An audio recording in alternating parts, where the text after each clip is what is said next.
Hello dog Darlings, কেমন আছেন আপনারা সবাই? কিউরিওফাইটের ঘোস্টলি কল রেকর্ডিং সিরিজের মারাত্মক একটি হরর পডকাস্টে আপনাদের সকলকে স্বাগতম জানাচ্ছি আমি Kaustav.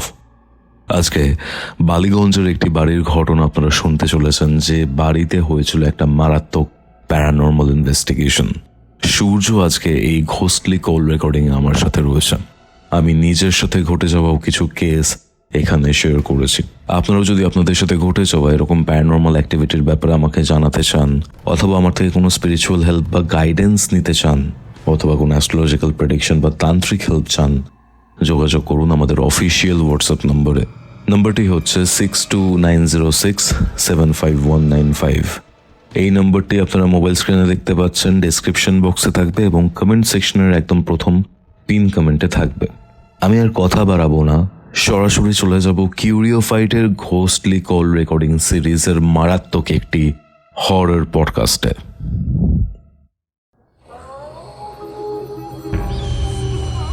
Curiofite presents Ghostly Call Recording, a horror audio documentary by Kaustov Kumar. এবার ভয় পাবে তুমিও। হ্যালো সূর্য, কেমন আছো? আমি খুব ভালো আছি। তুমি কেমন আছো? আমি ভালো আছি ভাই। তো অনেকদিন পরে তোমার সাথে আবার কথা হচ্ছে, ঠিক আছে? আমাদের রিসেন্টলি একটা পডকাস্টও শুট হয়েছে, যেটা খুব তাড়াতাড়ি আসছে কৌস্তবের আড্ডাতে। কিন্তু অল যে আমরা কল রেকর্ডিং করি, যেটা দিয়ে আমাদের শুরুয়াত হয়েছিল, ঠিক আছে, আজকে সেই শুরুয়াত মানে আজকে সেই ইনিশিয়াল দিনগুলোর কথা আমার মনে পড়ছে, যখন তুমি তোমার কিছু ইনভেস্টিগেশনের ঘটনা আমাদের সাথে শেয়ার করেছিলে। আজকে যে তুমি ঘটনাগুলো শেয়ার করছো, আমি যদি খুব ভুল না করি তাহলে বালিগঞ্জের ঘটনা এটা, তাই তো? এক্স্যাক্টলি। এবং সেই ঘটনাটার মধ্যে ইনিশিয়াল সময়ের যে ভাইবস গুলো, যে হরর ভাইবস গুলো, ঠিক আছে, সেই রনেসটা আমি ফিরে পাচ্ছি, আমি যতটুকু শুনেছি। কি ঘটেছিল সূর্য, একদম শুরু থেকে শুরু করো। আমি জানতে চাই কি হয়েছিল তোমাদের সাথে, কি পেয়েছিলে সেখানে। অ্যাকচুয়ালি ঘটনাটা সূত্রপাত 2022-এ। হুম 2022-এ বালিগঞ্জ, আমি ঠিক বলবো না, বালিগঞ্জ আর ঠাকুরিয়ার ঠিক মিডিল পোর্শনে সেই বাড়িটা ছিল। হুম আর এই কেসটা যখন আমরা হ্যান্ডেল করছি, তখন অলরেডি আমাদের কাছে দুটো কেস অনগোয়িং। হুম মানে আমরা গ্রুপ ভাইয়ের সঙ্গে কেসগুলো সলভ করছিলাম, তখন আমার পার্টিকুলার কোনো টিম ছিল না ইনভেস্টিগেশন। হুম তো ওই টাইমে কেস দুটো কি কি ছিল, একটা গয়েশপুরে একটা পয়জন কেস ছিল, হুম আর একটা ছিল কল্যাণীতে। একটা বাড়িতে কি হয়েছিল, যে একজন লোক ছিল যে ফাস্টফুড সেন্টার চালাতো, তার ওই চপ বলো, এগ রোল, মোগলাই, এগুলো সব বিক্রি ফিক্রি করতো। তো সে একটা দোকান দেওয়ার জন্য আরো একটা দোকানের ব্যবস্থা করছিল। তো সেখানে ওনার একটু ধার বাকি হয়ে যায়। আর আমি বলে নিচ্ছি জিনিসটা, কারণ লোক বুঝতে পারবে না অ্যাকচুয়ালি জিনিসটা কি হয়েছিল। তো ওনার একটু ধার বাকি হয়ে যাওয়ার জন্য না, উনি একটু পিছিয়ে পড়ে। হুম তো একদিন দুপুরবেলার দিকে ওর ভাইকে বা দাদাকে কাউকে কিছু বলে যে মাংস আনার জন্য, যে আমি সন্ধ্যেবেলা একটু খাওয়া দাওয়া করবো। হুম তো উনি, দাদা বলে যে তোকে টাকা দিতে হবে না, আমি অ্যারেঞ্জ করে দিচ্ছি। ও মাংস মাংস আনে, খাওয়া দাওয়া করে নিয়ে রাত্রের দিকে কি করে আমাদের এই কাঁচরাপাড়ারই মানে একদম আপ প্ল্যাটফর্মের শেষের দিকে উনি ট্রেনের সামনে ঝাঁপ দিয়ে আত্মহত্যা করে ফেলে। আচ্ছা। তারপর ওই বাড়িটার মধ্যে কিছু ট্রিমেন্ডাস অ্যাক্টিভিটি হয়, বডি পুরো ডিসম্যান্টেল হয়ে গেছিল। ঠিক ওকে আছে। ওকে তো ওই ওই এই দুটো কেস নিয়ে আমরা খুব ঘেটেছিলাম বাজেভাবে। আর এই টাইমে এই বালিগঞ্জের কেসটা আসে। হুম হুম হুম ডাইরেক্টলি রাজার কাছেই কল আসে, গুরু ভাই যে শিষ্য রয়েছে তার কাছেই কলটা আসে। আর ওই টাইমে গুরু ভাইয়ের চেম্বারে প্রচুর মানুষের ভিড় ছিল। আর রাজা ঠিক মতো কথা বলতে পারে না, যখন মানুষ বলে না যেরকম প্রবলেম রয়েছে, এই তো দিচ্ছি, আধ ঘন্টার মধ্যে হয়ে যাবে, এইভাবে কথাবার্তা বলছিল। তো উনি বারবার করে ভদ্রমহিলা ফোন করছে, তবে রাজার কাছ থেকে ফোনটা নিয়ে আমি কথা বললাম। তো উনি আমাকে ফার্স্ট কথা একটাই বললো, যে উনি, ওনার সাথে আমার যদি এখনই কথা না হয় তাহলে আমার বাচ্চাটা আর বাঁচবে না। এটা শুনে আমি ডাইরেক্টলি গুরু ভাইয়ের চেম্বারে গিয়ে গুরু ভাইকে ফোনটা দিই। উনি তৎক্ষণাৎ কথাবার্তা বলে, হুম। একটা দিনও ঠিক হয়ে যায়। যেরকম যেহেতু বাচ্চার কেস রয়েছে, অ্যাডভান্স হিসেবে আমরা এটাকে নিই আলাদাভাবে, স্পেশাল কেস হিসেবে। একটা দিন ঠিক হয়ে যায়, সামনের সপ্তাহে আমরা একটা দিন সময় করে আমরা আসবো। আর এইদিকে আমার অফিসে 2-3 জন ছেলে অলরেডি দীঘা ঘুরতে গেছে, ওরাও ফিরে আসবে 2-1 দিনের মধ্যে। তো আমার পক্ষে 2-1 দিনের ছুটি নেওয়াটা খুব একটা দুষ্করজনক হবে না। আমি চিন্তা করলাম যে পসিবল হয়ে যাবে। তো যেদিনকে আমরা যাব সেদিনকে আমরা গুরু ভাইয়ের বাড়িতেই ছিলাম, ওখান থেকে আমরা রেডি হয়ে বেরোবো। তো আমাদের সঙ্গে আমি, রাজা, গুরু ভাই আর সন্দীপন নামে একটা ছেলে, যে মুর্শিদাবাদে বাড়ি। ও হচ্ছে সাইকিক রিডার। হুম ও যে কোনো বাড়িতে গিয়ে অনেক কিছু ফিল করতে পারে। ঠিক আছে। তো ও আমাদের সঙ্গে যাবে, গুরু ভাই ওকে খুব ভালোবাসতো, আমরা চারজন মিলে একসঙ্গে এখান থেকে বেরিয়ে যাই একদম বালিগঞ্জের বাড়ির উদ্দেশ্যে। বেশ আলো থাকতে থাকতেই না আমরা বাড়িটাতে পৌঁছে গেছিলাম, মানে দুপুরবেলা থেকে বেরিয়েছিলাম, বিকেল বিকেল নাগাদ আমরা পৌঁছে গেছিলাম। 2022-এর ঘটনা কিন্তু এটা। বাড়িটাতে যাই, বাড়িটাতে ওই বাড়ির সামনেই যে গেটটা রয়েছে, গ্রিল দেওয়া একদম লোহার গেট, উপর দিকে যেটাতে কলাস থাকে, যেটা লক খুলে আমরা ঢুকি ভিতরে। মানে গেট থেকে বাড়ির মেন এন্ট্রান্স যেতে গেলে তোমাকে 10 পা হাঁটতে হবে। সামনে অল্প একটু উঠোন টাইপের রয়েছে, গাছগাছালি রয়েছে, বাড়িটা বেশ বড় সড়ো। আমরা বাড়িটাতে যাই, ওই ভদ্রলোক ওই আমাদের গাইড করে নিয়ে যায়, ওই বাড়ির যে ওনার রয়েছে। আমরা উপরে উঠি, উপরে উঠে দেখি যে বাড়িতে রয়েছে যে হাজবেন্ড, ওয়াইফ, তার একটা 2.5-3 বছরের বাচ্চা ছেলে, আর একটা গোল্ডেন রিট্রিভার কুকুর। ঠিক আছে, এই কজনই মেম্বার। হুম। তো ওনাদেরকে পুরো বাড়িটা প্রথমে আমরা ঘুরি, আশপাশ ঘুরি, পুরো বাড়িটা ঘুরি। প্রথম দিকে পুরো বাড়িটা ঘুরে আমাদের বিন্দু মাত্র মনে হয়নি যে বাড়িটার মধ্যে কোনো প্রবলেম রয়েছে, একদম নর্মাল বাড়ি যেরকম হয়। কিন্তু বাড়িটা একটু আউটস্কার্ট এরিয়াতে রয়েছে, বুঝতে পেরেছো তো? মানে আশেপাশে কোনো বাড়িঘর নেই, একটা রাস্তা পাশ দিয়ে চলে গেছে, যেখান দিয়ে যাওয়ার পর অনেকগুলো আমরা বাড়ি পাবো। তো আমরা উপরে গিয়ে বসি, বসে নিয়ে পুরো বাড়িটা দেখি, দেখে ওনাদেরকে জিজ্ঞেস করি অ্যাকচুয়াল প্রবলেমটা কি হয়েছে। তো ওনারা এই ক্ষেত্রে এই বাড়িটাতে কি হয়েছিল, আমাদের ওনারা কিন্তু প্রত্যেকটা স্পটে গিয়ে ঘটনাগুলো বলছিল যে হুম। এইখানে এই জিনিসটা হয়েছে, ওইখানে ওই জিনিসটা হয়েছে। তো ঘটনাটা ঠিক এরকম হয় যে ওনারা এই বাড়িটা কিনেছে মানে 6 বছর রানিং, আজকের দিনে দাঁড়িয়ে 6 বছর রানিং। ওনারা আগে থাকতো ওই বারুইপুর সাইডে। হুম। ভদ্রলোকের ওই টাইলস এর ব্যবসা, মানে জানলার কাচের ব্যবসা রয়েছে, সব ব্যবসা বাণিজ্য যেহেতু ওই বালিগঞ্জ ঠাকুরিয়ার মধ্যে রয়েছে, তো উনি একটা এরকম একটা প্রপার্টি পেয়েছিল একজন ব্রোকারের মাধ্যমে। আর এমন নয় যে খুব কম দামে পেয়ে গেছে, মানে চোখে লাগা দামে পেয়ে গেছে, যে এত কম দামে হয় না, নর্মাল যেমন দাম হয় ওরকম জাস্টিফাইড ওনার ওনার বাজেটে পুষিয়ে গেছে, উনি কিনে নিয়েছে। ওনার প্রথম 3 বছর 3.5 বছর বেশ নির্বিঘ্নে কেটেছে। উনি ওনার ওয়াইফ থাকতেন বাড়িটার মধ্যে, আর কেউ থাকতো না ওই টাইমে, বেশ নির্বিঘ্নে কেটেছে, কোনো রকম কোনো প্রবলেম দেখা দেয়নি। এক্স্যাক্ট প্রবলেমটা শুরু হয় যখন ওনার ওয়াইফ প্রেগনেন্ট হয়। ওনারা মানে ওনার ওয়াইফ অনেকদিন ধরে চেষ্টা করছিল, অনেক মাস অনেক বছর ধরে চেষ্টা করছিল কনসিভ করার, কিন্তু কোনোভাবে উনি কনসিভ করতে পারছিল না। কিন্তু এমন একটা দিন আসে যেই দিনটাতে মানে সব খুশির বাঁধ ভেঙে যায়। একদিন ভোরবেলা উনি ওই প্রেগনেন্সি টেস্ট কিট হয় না, ওই প্রেগনেন্সি টেস্ট কিটে উনি বাথরুমে গিয়ে ভোরবেলার দিকে চেক করছে। যখন সেই রেজাল্ট পজিটিভ আসে, ওনার মুখে ফার্স্ট একটা হাসি ছিল। প্রবলেমটাও শুরু হয় ওই দিন থেকেই। উনি বলছে যে আমি বাথরুমে রয়েছি, বাথরুমে আলো জ্বলছে, মোটামুটি 5টা 5:30 ভোরের দিক হয়ে গেছে, আমার হাজবেন্ড ঘরে ঘুমাচ্ছে। আমি ওই যখন মানে প্রেগনেন্সি টেস্ট কিটে পজিটিভ রেজাল্ট এসছে, আমি জাস্ট তাকিয়ে অবাক হয়ে যাচ্ছি যে আমি জাস্ট করতে পেরেছি জিনিসটা, ম্যাচিওর হয়েছে জিনিসটা। হঠাৎ উনি বুঝতে পারছি যে ওনার বাথরুমটা না এল শেপ টাইপের রয়েছে, মানে সোজা গেলে ওই মানে বালতি ফালতি রয়েছে, কলটল রয়েছে, তারপরে ঠিক ডান দিকে বেয়ে গেলে কোমরটা। উনি বলছে যে আমি তাকিয়ে রয়েছি ওই কিটের দিকে, আর আমার পেরিফেরাল ভিশন দিয়ে আমি বুঝতে পারছি যে ওই এল শেপের জায়গা থেকে কেউ যেন এসে আমার ঠিক ঘাড়ের কাছে দাঁড়ালো, আর তার চোখটাও রয়েছে ঠিক আমার পাশেই, আমার ওই টেস্ট কিটটার দিকে। উনি যখনই মানে বাঁ দিকে তাকিয়েছে, বাঁ দিকে তাকাতে না উনি হঠাৎ চমকে গেছে যে কিছু একটা দাঁড়িয়েছিল, যে দমকা হাওয়ার মতো কিন্তু সেই বাঁকে মিশে গেল হঠাৎ করে। উনি অতটা গ্রাহ্য করেনি, কারণ ওটা প্রথমবার দেখেছে উনি, আগে কখনো এরকম জিনিস দেখেন। উনি বাইরে এসে ওনার মানে বাথরুম থেকে বেরিয়ে ওনার হাজবেন্ডকে জানায় যে দেখো আমি মানে এই জিনিসটা হয়েছে, গুড নিউজটা ওনাকে দেয়, বাড়িতেও ফোন করে, খুব বাড়ির মধ্যে একটা আনন্দ শুরু হয়ে যায়। সারাটা দিন বেশ ভালো কাটে। ওনার হাজবেন্ড দোকান টোকান বন্ধ করে রাত্রিবেলা আসে। সেই দিনকে রাত্রিবেলাতে ব্যাক টু ব্যাক আরো একটা ঘটনা ঘটে। রাত্রিবেলাতে ভদ্রমহিলা ওনার মাকে ফোন করে গল্প করছিল, হাসাহাসি করছিল, হাজবেন্ড পাশে বসে রয়েছে, ওনারা শুনতে পাচ্ছে, ওনারা কথা বলছে, হাসাহাসি করছে, আর ব্যালকনির দিক থেকে একটা কেউ যেন ফুপিয়ে ফুপিয়ে কাঁদছে। ওনাদের মাথার পিছনেই জানলা, আর জানলার পিছনেই লম্বা ব্যালকনি, আচ্ছা, ওইখানে কিন্তু কেউ ফুপিয়ে ফুপিয়ে কাঁদছে, একজন মহিলার কণ্ঠস্বর, মানে পুরো শুনতে পাচ্ছে। শুনতে পাচ্ছে জিনিসটা, যেটা শোনা যাচ্ছে।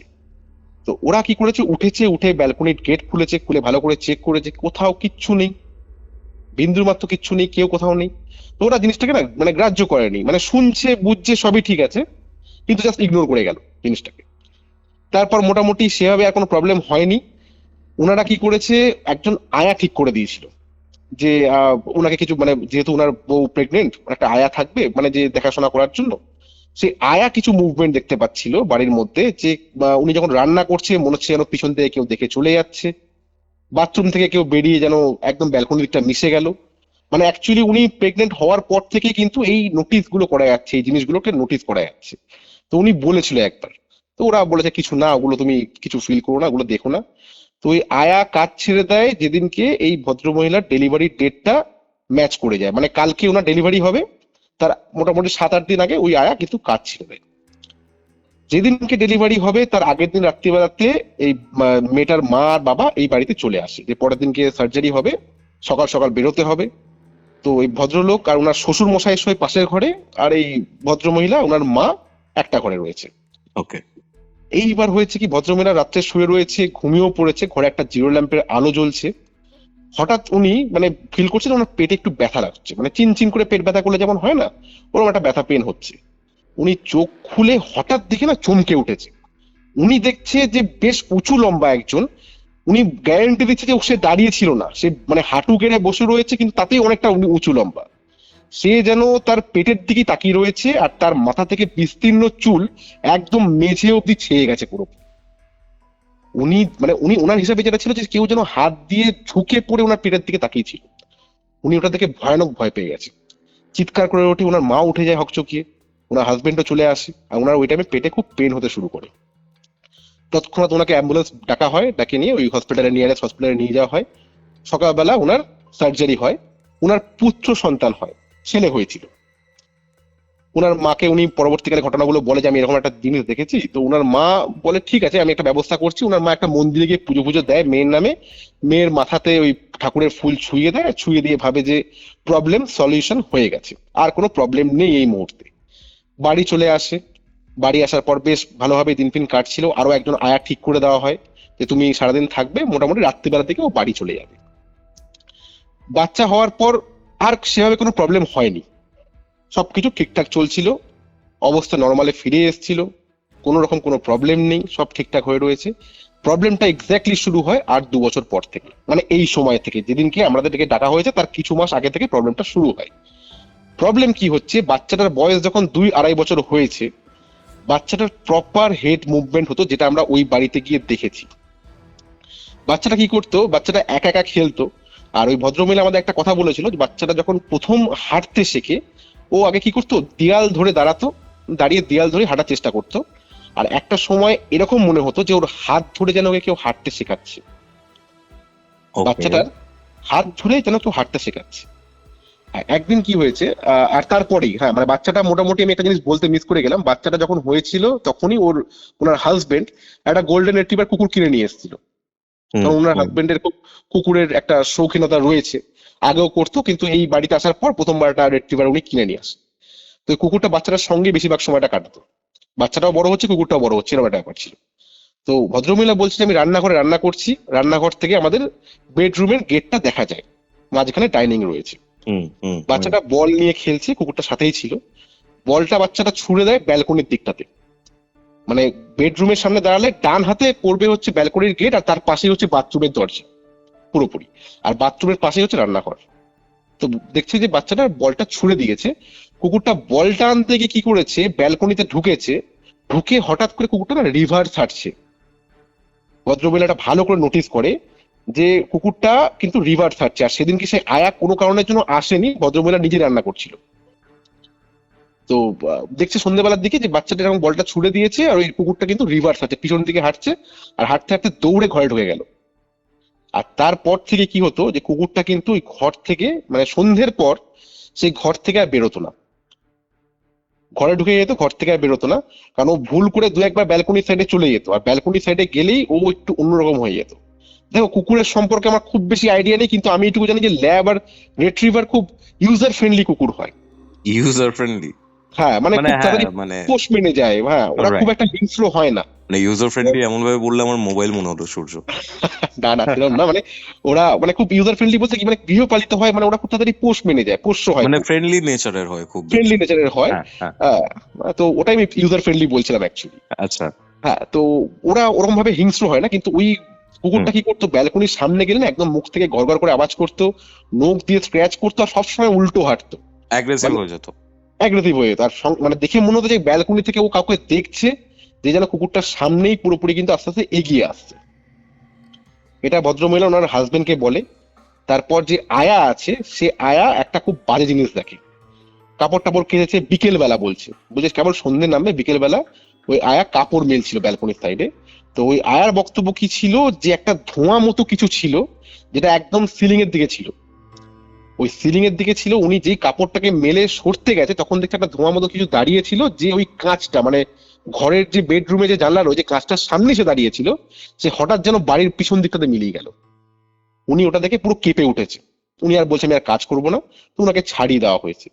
ভদ্রমহিলা কিন্তু বুঝতে পারছে জিনিসগুলো কিন্তু হচ্ছে, তো হাজবেন্ডকে বলে এরকম হচ্ছে, তো কিছু একটা ব্যবস্থা নিতে হবে। হাজবেন্ড বলে দেখো এগুলো হয়তো মনের ভুলও হতে পারে, কিন্তু হাজবেন্ড কিছু একটা ফিল করছিল সেটা আমরা পরে জানতে পেরেছি। এইবার সেই দিনকে রাত্রে, যেদিনকে ওনার আয়া ছেড়ে দেয় সেদিনকে রাত্রে আবার একটা ব্যাক টু ব্যাক ঘটনা ঘটে। ওনারা রাত্রে শুয়ে রয়েছে, বাচ্চাটা মিডিলে শুয়ে রয়েছে, এদিকে ওনার মানে হাজবেন্ড, অপর দিকে উনি, মানে বাচ্চাটা মাঝখানে শুয়ে রয়েছে। ভদ্রমহিলা বলছে যে মাঝরাতে বাচ্চাটাকে কেউ যেন ঝাঁকিয়ে ঘুম থেকে উঠিয়ে দিল। এটা আমরা স্পষ্ট ফিল করেছি যে বাচ্চাটাকে যেন, বাচ্চাটার গায়ে উনি হাত দিয়ে শুয়েছিল, বাচ্চাটাকে মানে মানে কাঁপিয়ে তুলে দিয়েছে পুরোপুরি। বাচ্চাটা ঘুম থেকে উঠে না কাঁদতে আরম্ভ করে দিয়েছে। তো ভদ্রমহিলা উঠে বাচ্চাটাকে জড়িয়ে ধরে বাবান কিছু হয়নি কিছু হয়নি এরকম করে বলছে। উনি দেখছে যে বাচ্চাটা কিন্তু থেমে গেছে কান্নাটা, থেমে ওই জিরো ল্যাম্পের দিক থেকে ওর চোখ মুভমেন্ট হচ্ছে একদম ফ্যানের দিকে। বুঝতে পারছো, ওর পুরো কিন্তু হেড মুভমেন্ট ওটা স্পষ্ট বোঝা যাচ্ছিল যে ও কেউ কেউ আছে যে সিলিং এর দিকে আছে, যে ওই জিরো ল্যাম্পের সাইড থেকে সিলিং এর দিকে ফ্যানের দিকটা মুভ করছে। তখন আর ওনাকে তাকেই বাচ্চাটাকে দেখছে বাচ্চাটা। দেখতে পাচ্ছে। তো ভদ্রমহিলা বাচ্চাটাকে জিজ্ঞেস করছে বাবান কি দেখছো তুমি, ওখানে কে আছে, ওখানে তুমি সবসময় সিলিং এর দিকে কি দেখো? বাচ্চাটা খালি একটাই খালি কথা বলতো, ও যে বন্ধু। তখন এই ভদ্রলোক বুঝতে পারে না বাড়িতে কোনো প্রবলেম রয়েছে। আচ্ছা। উনি একজন তন্ত্র সাধককে ডাকে, বাড়িটা দেখায়। উনি পুরো বাড়িটা ঘোরার পর বলে যে না বাড়িটার মধ্যে কিছু নেগেটিভ ইম্প্যাক্ট রয়েছে। তো উনি কি করে, বাথরুমের ঠিক সোজাসুজি দেওয়ালে একটা ওই দর্পণ লাগিয়ে দেয়, কাঁচ লাগিয়ে দেয়, আয়না টাইপের কিছু লাগিয়ে দেয়। যে আয়নাটা এমন ভাবে লাগায় যেন ওই আয়না মানে বাথরুম থেকে বেরিয়ে লোক আয়না দেখতে পাবে, আর আয়নাটা দিয়ে বাথরুমের গেট আর ওই ব্যালকনির গেটের কিছুটা অংশ কভার হবে। তো উনি বলে যে আমি গিয়ে দর্পণটা লাগিয়ে দিয়ে গেলাম, আর এরপর বাড়িতে আর কোনো নেগেটিভিটি আসবে না, নেগেটিভ প্রবলেম কিছু হবে না, আপনারা দেখবেন এরপর থেকে সবকিছু ঠিকঠাক হয়ে যাবে।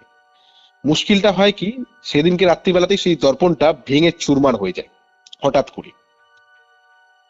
ওরা রাত্রিবেলা উঠে দেখে এই অবস্থা। পরের দিন কেউ ওনাকে আবার মানে জানায়। ওদের হাত থেকে ভাগে, তাই তো? না, ওদের হাত থেকে ভাঙেনি, ওরা রাত্রে শুয়ে রয়েছে, মাঝরাতে দর্পণটা চুরমার হয়ে ভেঙে গেল। ওকে। একটা কাঁচ যেটা ধরো তুমি আয়না, সেই আয়নাটা ওনারা পেরেকে হোল্ড করে রেখে দিয়েছিল, সেই হোল্ড থেকে খুলেনি, মানে পুরোপুরি যে স্ট্রাকচারটা রয়েছে ফ্রেমটা এখন লাগানো রয়েছে, খালি কাঁচটা ভেঙে পড়ে গেছে। মানে তুমি এটা বলতে পারবে না যে কাঁচটা ওখান থেকে খুলে পড়ে গেছে, ফ্রেমের জায়গায় কিন্তু কাঁচটা ভেঙে গেছে, চুরমার হয়ে গেছে পুরোপুরি।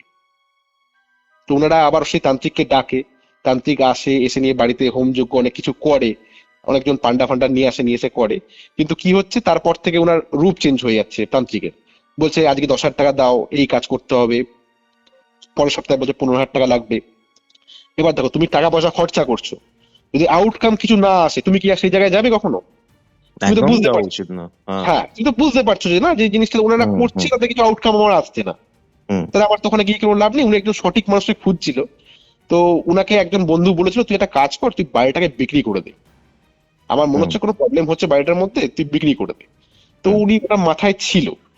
যেদিনকে এই কথাবার্তাগুলো বলে এসছে সেদিনকে যেই ঘটনাটা ঘটে সেটা বলার আগে আমাদের সঙ্গে একটা ঘটনা ঘটলো।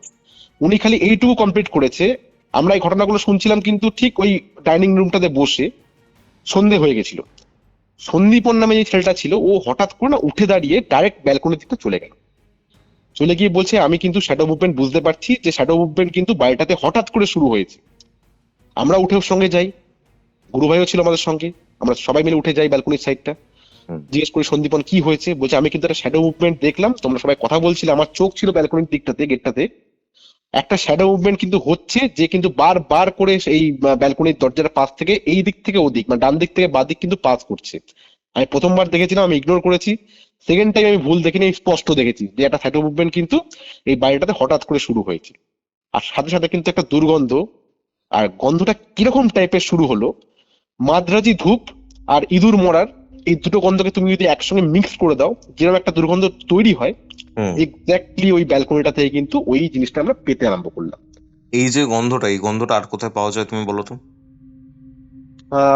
অ্যাকচুয়ালি মরা পড়ানোর সময় মানে কেউ যখন মারা যায় তখন মাদ্রাজি ধূপ দেওয়া হয়, আমি যেটুকু জানি। আর তো এক্স্যাক্টলি, হুম মানে ধরো কোনো লাশ, হুম কোনো হুম ডেড বডি, হুম কোনো আত্মীয় অনেক দূর থেকে আসছে, রেখে দেওয়া হ্যাঁ হয়েছে, পচছে, অনেক বেশি করে ধূপ দেওয়া হচ্ছে, তো ওই যে মরার একটা গন্ধ আর ধূপের যে গন্ধ, ঠিক আছে, এই জিনিসটা তুমি যখনই পাচ্ছ, ঠিক আছে, হুম হুম ইন্ডিকেশন এটাই, যদি কোনো নর্মাল বাড়ি থেকে পাও যেখানে এরকম কোনো অ্যাসপেক্ট নেই, হুম। ওই বাড়িতে ভয়ানক রকম ভাবে এরকম টাইপের এনটিটির উপদ্রব রয়েছে।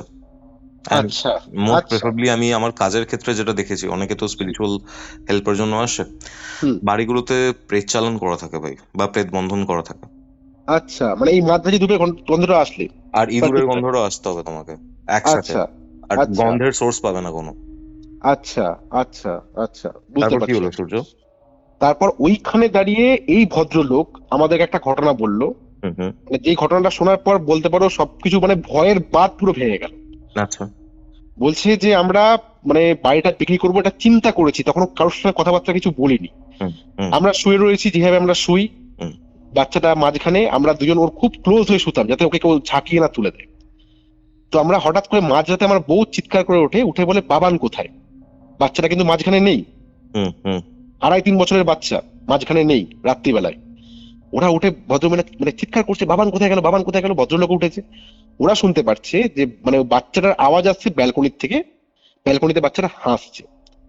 ওরা চুপ করে শান্ত হয়ে প্রথমে শুনে যে হ্যাঁ ব্যালকনি থেকে আওয়াজটা আসছে, কিন্তু ব্যালকনির ছিটকানি যেটা রয়েছে সেটা কিন্তু প্রায় ধরে রাখো ওই মানে একদম দেওয়ালের মানে গেটের উপরে একেবারে পুরোপুরি অনেকটা হাইট। বাচ্চাটা আচ্ছা। চান্সই নেই যে ওটা খুলে ঢুকবে। তো ওরা মানে ভদ্রলোক কি করে একটু বুদ্ধি লাগায় ওইখানে, বলে কোনো আওয়াজ করার দরকার নেই, কিচ্ছু করার দরকার নেই, আমি দেখবো যে কি হয়।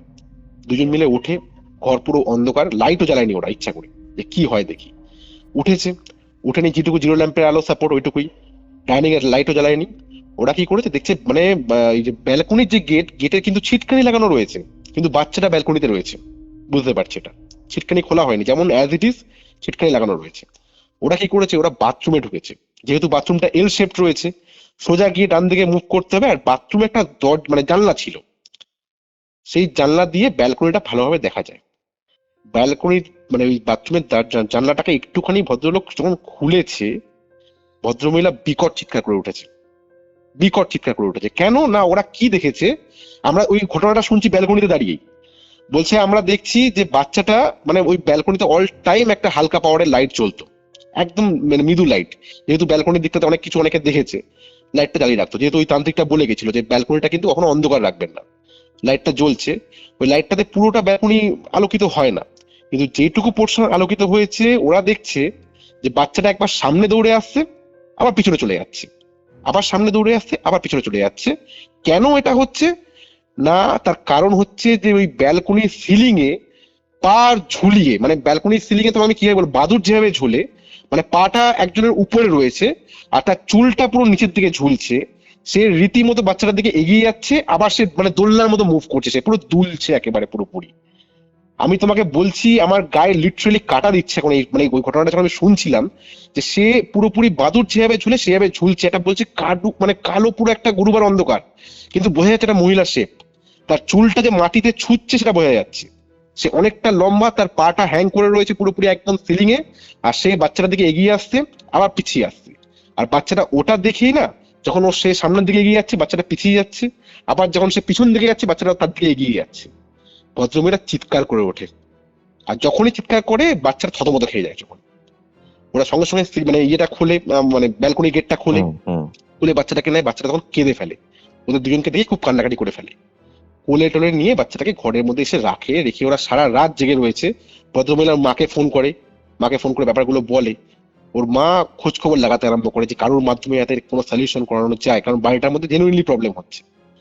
তখন ওনার শ্বশুর মশাই বলে যে আমি একজন ব্রোকারের মাধ্যমে এই বাড়িটাকে সেল করে দিতে চাইছি, তোমরা একটা কাজ করো, বাড়িটাকে আর রেখো না, বাড়িটাকে সেল করে দাও।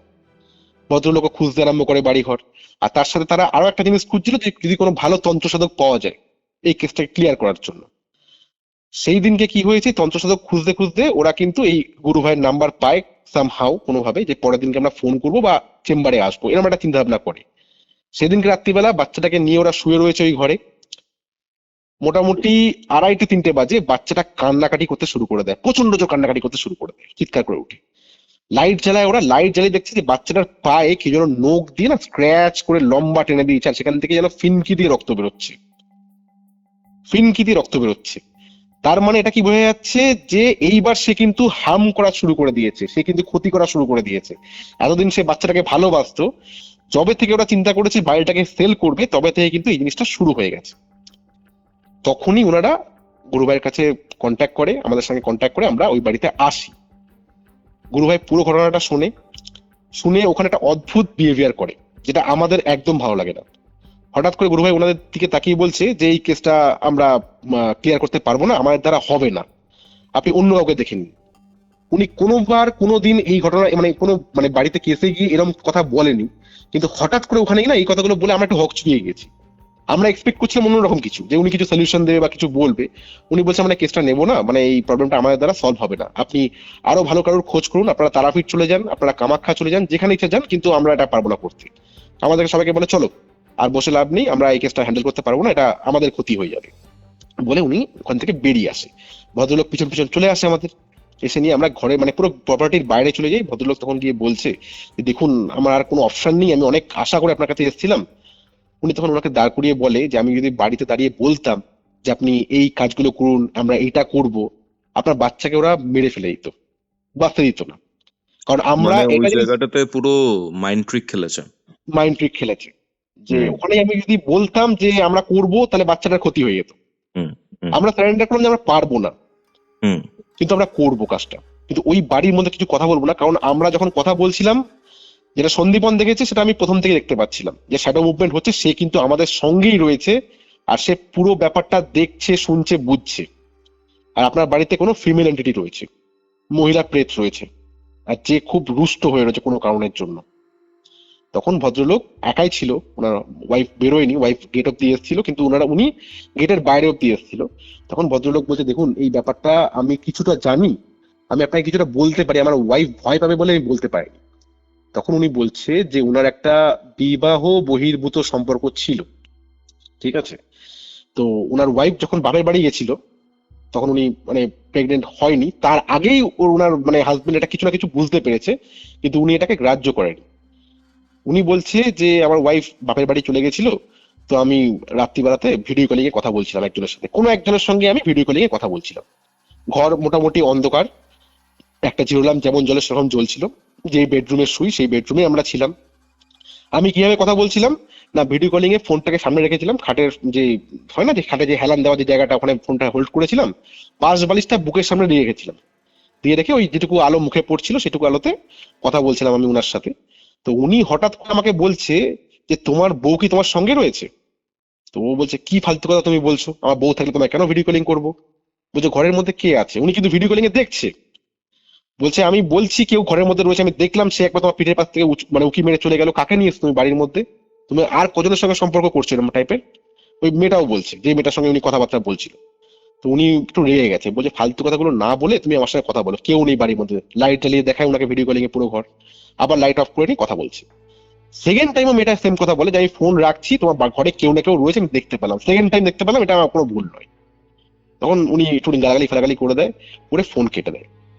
তারপর উনি না এই জিনিসটা আর অতটা মানে গ্রাহ্য করেনি, উনি ভাবছে হয়তো কোনো চোখের ভুল বা কোনো রকম কোনো গ্লিচ উনার যেটা হিসাবে ছিল, যে কোনো লেন্স গ্লিচ বা কোনো ক্যামেরা গ্লিচের জন্য হয়তো এরকম কিছু দেখেছে।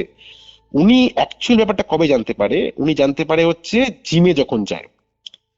উনি আমাদেরকে বলছিল যে আমি সেই জিমের বন্ধুকে অলরেডি ফোন করে দিয়েছি, উনি আসছে, অন দা ওয়ে আছে, উনি এখনই চলে আসবে, উনি পাড়াতেই আশেপাশে থাকেন।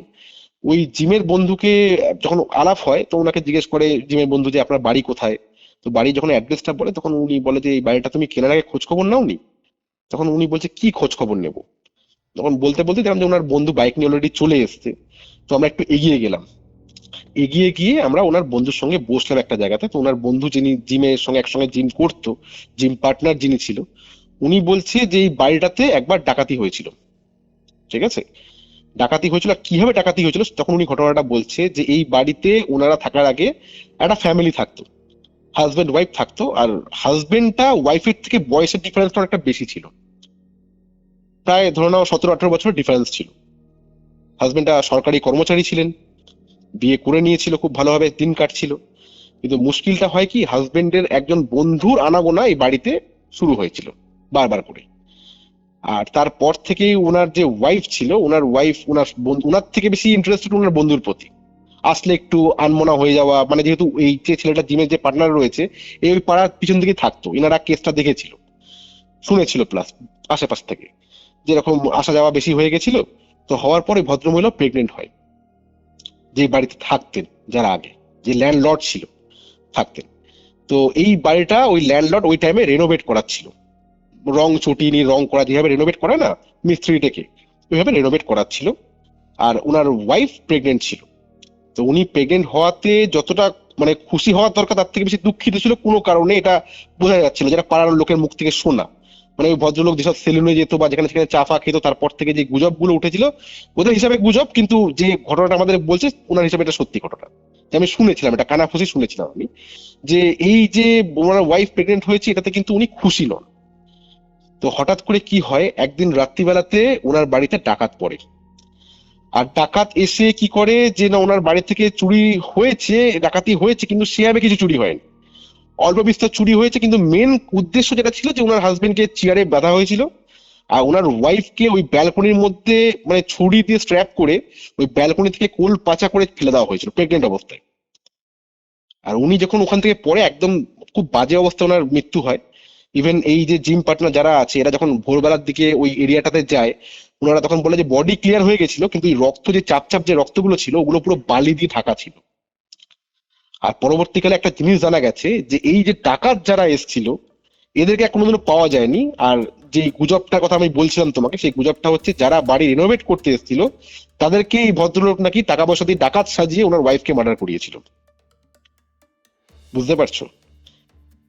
আমরা পুরোটা শুনলাম জিনিসটা, খুবই সাংঘাতিক ব্যাপার ভাই এটা। খুবই সাংঘাতিক ব্যাপার। মানে এরকম ঘটনা পুরোপুরি আমাদের শোনা মানে ভীষণ একটা ইউনিক একটা ঘটনা, যে যেটা গুজব রটে তা কিছুটা অন্তত ঘটে, আমার যেটা জানা আছে। যে যারা বাড়ি রেনোভেট করছিল, যেসব মিস্ত্রি যারা আছে, ওদের সাথেই কন্ট্যাক্ট করে ওদেরকেই ডাকাত সাজানো হয়। হুম। আর তাদেরকে দিয়েই উদ্দেশ্য ছিল যে যাতে পুলিশ ইনভেস্টিগেশনে এটা বুঝতে পারে না চুরি হয়েছে, ডাকাতি হয়েছে বাড়ির মধ্যে। ওনার ওয়াইফ চিল্লামিল্লি করার জন্য, ওনার যেটা বয়ান ছিল, ওনার ওয়াইফ চিল্লামিল্লি করতে গিয়ে ব্যালকনিতে কাউকে লোক ডাকতে গেছিল, যে কেউ থাকলে বাঁচান আমাদেরকে। তখনই ওরা গিয়ে ওনার ওয়াইফের উপর অ্যাটাক করে, ওনাকে ওখানে কোপানো হয়, আর কুপিয়ে ওই ব্যালকনি থেকে ওনাকে ছাদ থেকে ফেলে দেওয়া হয়। অ্যাকচুয়ালি ফেলে দেওয়াতে ওনার ওই প্রেগনেন্ট অবস্থায় কিন্তু উনি মারা যায় ওখানে। তারপরে ওই ভদ্রলোক চিন্তা করে যে বাড়িটা আমি সেল করে দেবো, বিক্রি করে দেবো। আমরা পুরোটা শুনলাম, বুঝতে পারলাম। আমরা বললাম একটা দিন ঠিক করা হবে, যে এখানে দশমহাবিদ্যা প্রয়োগ করা হবে, এই বাড়িটাতে আমরা হোমযজ্ঞ করব, এলিমিনেট করার জন্য দশমহাবিদ্যা প্রয়োগ করা হবে। যা যা রীতিনীতি, উগ্রহোম অ্যাকচুয়ালি বলবো না, এখানে ধূমাবতী প্রয়োগ করা হয়েছিল। উগ্রহোমের দরকার পড়েনি, ধূমাবতী প্রয়োগ করা হয়েছিল শুধু। তো লোকজন ডাকা হলো তারাপীঠ থেকে, আমরা একটা দিন ঠিক করলাম যে এই দিনকে আমরা যজ্ঞ করব আমরা। তো যজ্ঞের দিনকে আমরা সবাই ওই বাড়িতে আসলাম, বিকেল বেলা থেকেই আমরা শুরু করে দিয়েছিলাম কাজ কারবার, সন্ধ্যেবেলা কমপ্লিট করলো সবকিছু মোটামুটি। রাতের দিকে যখন যজ্ঞ শুরু হয়, সেই যজ্ঞ চলাকালীন আমরা কি করেছিলাম, পুরো গন্ডি করে দেওয়া হয়েছিল। আর ওই কুকুরটাকেও না ওই মানে আমাদের সঙ্গে রাখা হয়েছিল, মানে যজ্ঞের গন্ডির মধ্যে না, একটা কর্নারে ওকেও গন্ডি করে দেওয়া হয়েছিল, যাতে ওর মধ্যে মানে ওর উপরে কোনো থ্রেট না আসে। যজ্ঞ শুরু হলো যখন, তখন মোটামুটি কোনো প্যানিক হয়নি ইনিশিয়াল লেভেলে। যজ্ঞ যখন মিড অফ দ্য পোর্শনে পৌঁছালো, ওই টাইমে কুকুরটা হঠাৎ দাঁড়িয়ে পড়লো। আমরা যেটা দেখতে পাচ্ছিলাম, কুকুরটা হঠাৎ দাঁড়িয়ে পড়লো, একটা দুর্গন্ধ, কিন্তু সেম দুর্গন্ধ ঘরটার চারপাশে না একদম পুরোপুরি ছেয়ে গেল পুরোপুরি। কুকুরটা দাঁড়িয়ে পড়ে কি করেছে, ওর তো গলায় চেন বাঁধা ছিল, ওই চেন থেকে না ও মানে ওখান থেকে ডাকতে আরম্ভ করেছে, কন্টিনিউয়াস ডাকছে। কোন দিকে না, ওই ব্যালকনির দিকটাতে ডাকছে। আমরা বুঝতে পারছিলাম যে এইবার কিন্তু কোনো প্রবলেম হতে পারে। আর সাথে সাথে কি হলো, রান্নাঘর থেকে ওরকম বাসন ছড়াছড়ি শুরু হলো। ফার্স্ট কুকুরটা কন্টিনিউয়াসলি ডাকতে ডাকতে কি করেছে, ও তো বুঝতে পারেনি গন্ডি কি আছে, ওই চেন থেকে না মানে টানতে টানতে চেনটা খুলে গেছে কোনো কারণে, ও ওই গন্ডি থেকে বেরিয়ে এসেছিল। আর যখনই বেরিয়ে এসছে, কুকুরটা ম্যাসিভ ক্র্যাশ খেয়েছে, প্রচন্ড স্ক্র্যাচ খেয়ে গেছে গায়ের মধ্যে। মানে ওর যে লোম উঠছে আমরা বুঝতে পারছি, আমরা কেউ উঠতে পারছিলাম। গুরু ভাই বলছে কেউ উঠবে না, এটা এখন কিছু করার নেই, ও যখন বেরিয়ে গেছে এখান থেকে উঠলে যজ্ঞটা সম্পন্ন হবে না। আর তার সাথে কি হলো, ওই ব্যালকনির মধ্যে প্রচন্ড লেভেলের পাইচারি, মানে সে যেন একদম হন্তদন্ত হয়ে পুরো চারপাশ দিয়ে ঘুরছে, কিন্তু মানে সে থাকতে চাইছে কিন্তু থাকতে পারছে না। আর বাচ্চাটা কি করছে ওই টাইমে, ও না ওই ব্যালকনি দিয়ে তাকে কন্টিনিউয়াসলি কাঁদছে, মানে কাঁদছে আবার মায়ের কাছে, মানে আমাদের চোখের সামনে দেখা যেটা যে মায়ের গায়ে পুরো মুখ ঢুকিয়ে দিচ্ছে, মানে ও দেখতে পাচ্ছে না, কিছু একটা দেখছে যেটা শুধুমাত্র বাচ্চাটা দেখছে আর কুকুরটা দেখছে। কুকুরটা ওইখানে প্রায় উল্টো পাল্টা হয়ে শুয়ে পড়ছে পুরোপুরি, মানে একবার মনে হচ্ছে শুয়ে পড়ছে, একবার দাঁড়াচ্ছে, আর কুকুরটার যে লোম উঠছে গা থেকে আমরা বুঝতে পারছি যে স্ক্র্যাচ পড়ছে পুরোপুরি। তখন গুরু ভাই যজ্ঞর পরিমাণটা ইন্টেন্সিটি আরো বাড়ালো, বাড়াতে বাড়াতে আস্তে আস্তে অনেক পরে গিয়ে সেই যজ্ঞ সম্পন্ন হয়। সম্পন্ন হওয়ার পর কুকুরটা অনেকটা আহত হয়েছিল ওই টাইমে। আস্তে আস্তে সেই জিনিসগুলো কাটতে আরম্ভ করে, বাড়ির মধ্যে গুমোট ভাবটাও কেটে যায়, সেই গন্ধটা কিন্তু আর পরবর্তীকালে কখনো পাওয়া যায়নি। তারপর থেকে বাচ্চাটা আর ওরকম কিছু মুভমেন্টও সেভাবে করেনি। বুঝতে পারছো? মারাত্মক ঘটনা ভাই, মানে আমি জাস্ট ভাবছিলাম, ঠিক আছে, ঘটনাটা শুনতে শুনতে মানে ওই মোমেন্টে তোমার গুরু ভাই পুরো ব্যাপারটা করছে, তুমি প্রেজেন্ট ছিলে, ঠিক আছে, দেখছো। নিরীহ প্রাণী যখন কোনো বাড়িতে থাকে না, কুকুর বলো, বেড়াল বলো, হুম। এরা অনেক সময় না অ্যাটাকটাকে অ্যাবজর্ব করে নেয়, এরকম টাইপের প্যারানর্মাল যে অ্যাটাক গুলো রয়েছে, হুম। এবং এরা অনেকটা সেফগার্ড করে আমাদের। মানে যদি কুকুরটা না থাকতো, হুম। ওদের ওই পোষ্যটা না থাকতো, হুম। বাচ্চাটার ওপর কিন্তু আরো অনেক আগে ইম্প্যাক্ট আসতো। একদম ঠিক কথা। এখন সব ঠিক আছে এদের? এখন আপাতত যেটা আমাদের সঙ্গে তো আর সেভাবে কন্ট্যাক্ট নেই, পরবর্তীকালে আমরা ফলো আপ যখন করেছিলাম যে কোনো প্রবলেম হচ্ছে কি হচ্ছে না, তখন আমি শুনেছি যে আর কোনো রকম কোনো প্রবলেম হচ্ছে না, বাড়িটাতে শান্তিপূর্ণ অবস্থায় রয়েছে, বাচ্চাটাও আগের থেকে অনেকটা নর্মাল হয়েছে, রাত্রিবেলা করে সব ঠিকঠাক রয়েছে, এখন ওরা একটা খুব ভালো লাইফ লিড করছে পুরোপুরি। এটা তো বুঝলাম সূর্য, তুমি রিসেন্টলি খিদিরপুরে কোথাও একটা গেছিলে, হ্যাঁ হ্যাঁ হ্যাঁ, খিদিরপুর ইনভেস্টিগেশনটার ব্যাপারে বলো। আই থিঙ্ক আগের সপ্তাহতেই গেছিলে আগের তুমি। সপ্তাহে এক্স্যাক্টলি। এই ঘটনাটা শুরু হয়েছে অনেকটা আগে থেকেই, আমি গেছিলাম আগের সপ্তাহ থেকেই। হুম হুম। এই ঘটনাটা আমাকে সোশ্যাল মিডিয়ার মাধ্যমে উনি পডকাস্ট দেখেছেন, উনি কল রেকর্ডিং শুনে তোমার, তারপরে আমার সঙ্গে যোগাযোগ করে। প্রথম অবস্থায় উনি যেভাবে আমাকে বলছিল, মানে আমি অতটা বিলিভ করতে পারিনি যে এরকম মানে একজন প্যারানর্মাল ইনভেস্টিগেশন করার জন্য যোগাযোগ করেছো মেনলি? যোগাযোগ করেছিল, যারা ইনভেস্টিগেশন আপনি করুন বাড়ির মধ্যে এসে। ওনার মা আমার সঙ্গে যোগাযোগ করে, আর অ্যাকচুয়ালি যোগাযোগটা শুরু করে উইপ্রোতে কাজ করা একটা ছেলে রয়েছে, আমি ওর নামটা নিচ্ছি না। ও অ্যাকচুয়ালি উইপ্রোতে একটা জায়গায় থাকার কথা ছিল, তো আমাকে বলেছিল যে কোনো প্রবলেম হলে আমি আপনাকে ডাকবো, ঠিক আছে। তো ওরই মাসির কেস এটা, ওর বাড়িতে খুব প্রবলেম হচ্ছে ইনিশিয়াল লেভেলে। হুম হুম তো আমাকে কন্ট্যাক্ট করে ওনারা, হুম হুম আমরা একটা দিন সময় করে যাওয়ার জন্য চিন্তা ভাবনা করি, যেদিনকে আমরা যাব। হুম। তো ওই বাড়িটাতে আমরা প্রথমবার যখন যাই, আমাদের পুরো টিম গেছিল মোটামুটি, হুম। ভিডিওটা রয়েছে, সবাই অনেকে দেখেছে ভিডিওটা। হুম হুম হুম। তো আমরা ইভেন প্রথমবার আমি বাড়ি, যদি খুব ভুল না করি, ঠিক আছে, এই বাড়িতে যাওয়ার আগে টোটাল তোমার যারা টিম মেম্বার্স রয়েছে তাদের সাথে কিছু না কিছু প্যারানর্মাল অ্যাক্টিভিটি ঘটেছে। হ্যাঁ ঠিক, তোমাকে ফোনও করেছিল তারা। হ্যাঁ, মানে এরকম টাইপের প্রবলেম হচ্ছে, প্রবলেমটা যাতে না হয় বা প্রবলেমটা যাতে সলভ হয় তার জন্য যোগাযোগ করেছিল। একদম একদম একদম একদম, আমি এটা বলতে আমি ভুলে যদি গেছিলাম। খুব ভুল না করি, ওই মানে সকাল 11টার দিকে, তোমাদের বিকেলের দিকে যাওয়ার কথা ছিল। হ্যাঁ হ্যাঁ, রাইট রাইট, 11টার দিকে, হ্যাঁ এক্স্যাক্টলি ঠিক আমি বলেছো কিছু এটা। প্রসেস বলে দিয়েছিলাম। হ্যাঁ হ্যাঁ হ্যাঁ হ্যাঁ, তুমি কিছু রেমেডিস ওটাই তো, ওটাই ওই কেসটার ব্যাপারটা ওই বলছি কেসটাই তো। ওই কেসটাই ওই কেসটাই এক্স্যাক্টলি। হুম ওই কেসটাতে মানে যেদিনকে আমরা যাবো সেদিনকে আমরা আগের দিন অবধি সব ঠিকঠাক, হুম হুম। পরের দিন থেকে সবার সমস্যা শুরু হয়ে গেল, মানে মেয়েদের যে প্রবলেম যেগুলো হয় সেগুলো হঠাৎ করে শুরু হয়ে গেল, যাদের শেষ হয়ে গেছিল তাদের আবার নতুন করে শুরু হলো, কারোর পেট ব্যথা, কারোর শরীর ইভেন খারাপ, কাউকে অনেক। যেটা দেখতে পাচ্ছিল।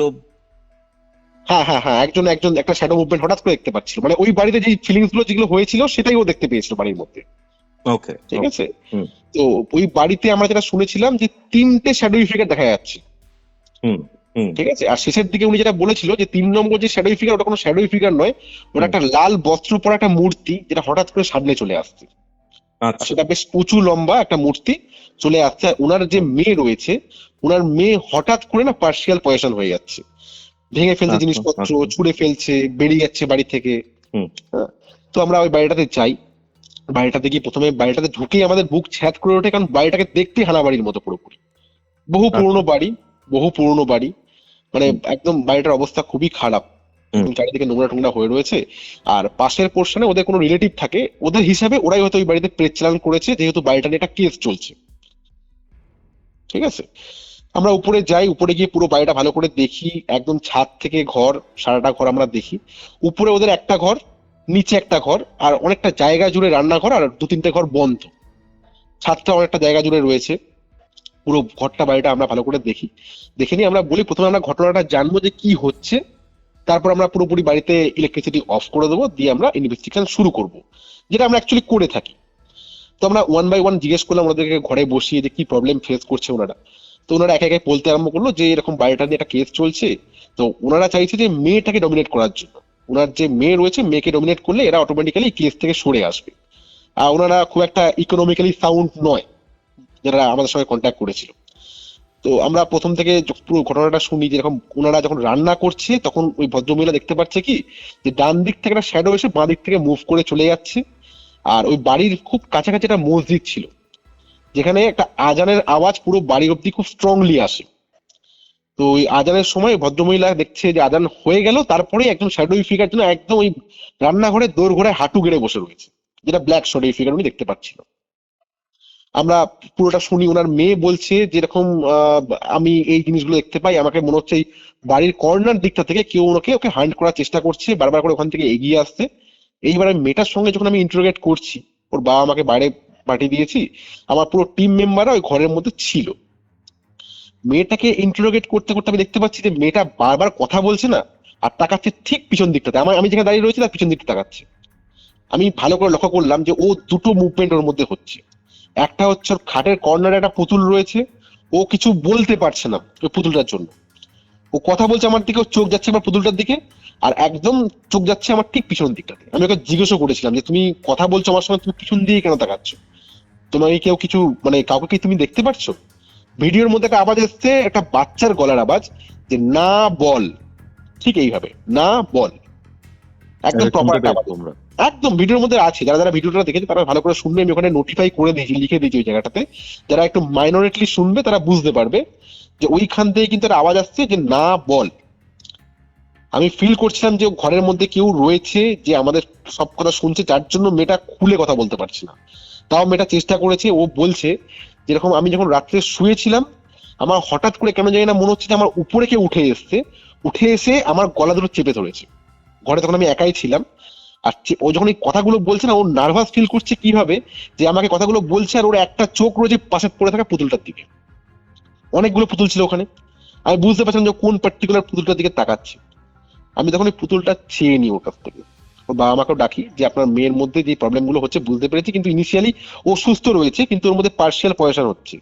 কারণ মেয়েটা বলছে আমাদেরকে যে আমি যখন এই ভাঙচুর গুলো করছি তখন আমার কিছু মনে থাকছে না, হয়ে যাওয়ার পর আমি কান্নাকাটি করছি যে আমি কেন এই জিনিসটা করলাম।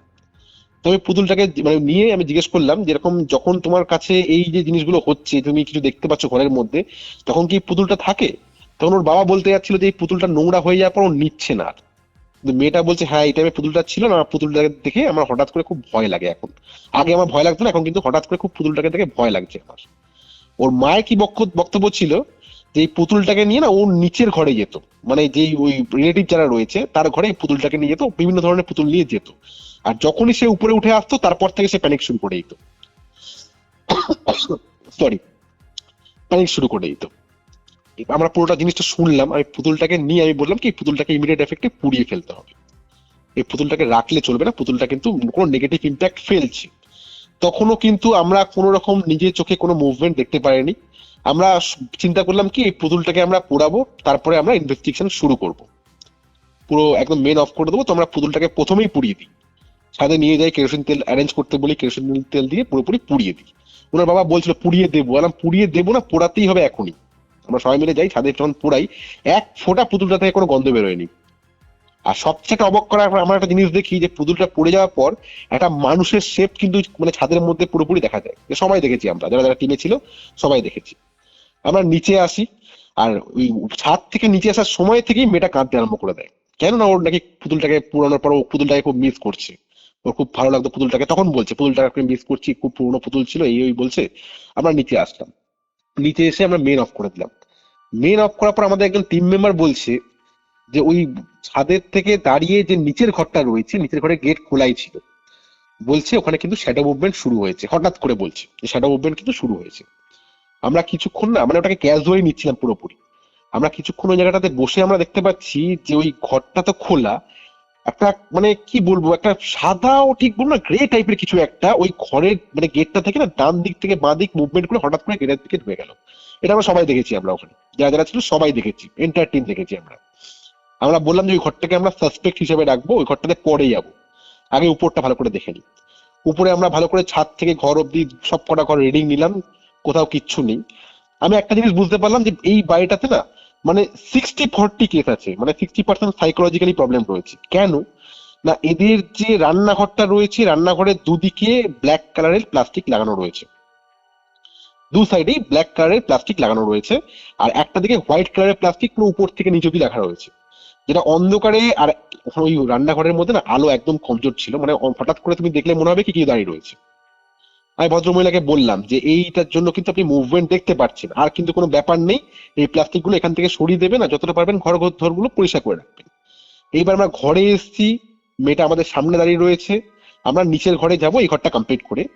হঠাৎ আমরা দেখতে পাচ্ছি যে আজান শুরু হয়েছে, বুঝতে পারছো, আজান শুরু হয়েছে। এবার যখনই আজান শুরু হয়েছে, আজানের আওয়াজটা না মেয়েটা পুরো স্থির হয়ে গেল, আর ওর চোখের মনি কিন্তু মুভমেন্ট করছে না। ও একভাবে যে কোন দিকটা তাকাচ্ছে সেটা বুঝতে পারছে না, কিন্তু তাকিয়ে আছে একটা দিকের দিকে, যে মানে ও বুঝতে পারছে কেউ রয়েছে ঘরের মধ্যে। আমি ওখানে বলেও ছিলাম যে আমি জানি যে ওকে বললেই কথাটা ও হাসবে, কিন্তু ও কিন্তু ঘরের মধ্যে কাউকে না কাউকে দেখতে পাচ্ছে। বললাম, ওটা বাবা মাও শুনলো, শুনে নিয়ে আমরা বললাম এবার আমরা নিচের ঘরে যাব। নিচের ঘরে গেছি, নিচের ঘরে গিয়ে আমরা পুরো বাড়ি তো এন্টার বিল্ডিং অফ রয়েছে, নিচের ঘরে গেছি, গিয়ে গেটটা বন্ধ করে দিয়েছি, বন্ধ করে আমরা কমিউনিকেশন শুরু করছি। অনেকবার কমিউনিকেশন করেছি, প্রথম দিকে কোনো রেজাল্ট পাইনি। তারপরের দিকে আমরা যখন কেটোমিটার অন করেছি, কেটোমিটার অন করে খাটের সামনে যখন কমিউনিকেশন করতে শুরু করে দিয়েছি, তখন একবার কি হলো, পুরো সব কটা লাইট, কেটোমিটারের সব কটা লাইট জ্বলে উঠলো, উঠে নিভে গেল। তারপর থেকে সে রেসপন্ড করা শুরু করলো। যখনই আমরা ক্যামেরার ফ্ল্যাশ লাইটটা অফ করে দিলাম, পুরো ডার্কিশ অন্ধকার করে দিলাম, তখনই আমরা বুঝতে পারছিলাম যে কেউ তো ঘরের মধ্যে রয়েছে যে কমিউনিকেশন এবার করবে। আমরা তাকে জিজ্ঞেস করছিলাম যেরকম যে আপনি এখানে কি আপনাদের কেউ চালিত করেছে, নাকি আপনারা আপনারা কোনো কারণের জন্য এখানে জয়েন করে গেছেন বাই চান্সলি। তো অ্যান্সার আসলো যে না, চালিত করা হয়েছে।